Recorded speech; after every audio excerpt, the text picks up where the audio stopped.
Невладините ќе ја тужат државата за уништено здравје поради аерозагадувањето. Се сомневаат дека борбата со загадениот воздух е приоритет на владата поради тоа што за нив средствата кои се определени во буџетот не се доволни. Освен тужба се закануваат и со граѓанска непослушност. Според нив, малата излезност на протестите против аерозагадувањето не е реален показател на јавното мислење. Најавуваат дека ќе ги мобилизираат родителите да ги оставаат децата дома и да бойкотираат настава се додека не се најде некакво решение за справување со екстремното загадување. Сметаме дека можеби е дојдено време и апелираме некој адвокат кој навистина е спремен да поднесеме една тужба до државата, бидејќи животите ни ги става во прашање.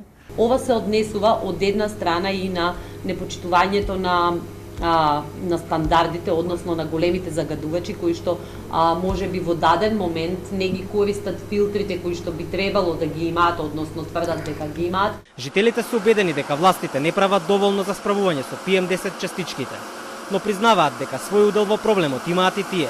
Меѓу нив има и такви кои го игнорираат проблемот, сметајќи дека работа на државата е да го реши истиот. Мерките што сака да ги водат со автомобилите, мислам дека нема да водат со плот. Пред се мислам дека големите загадувачи, пред се на индустријата, мислам дека таму треба да се почне. Контрола на големите капацитети.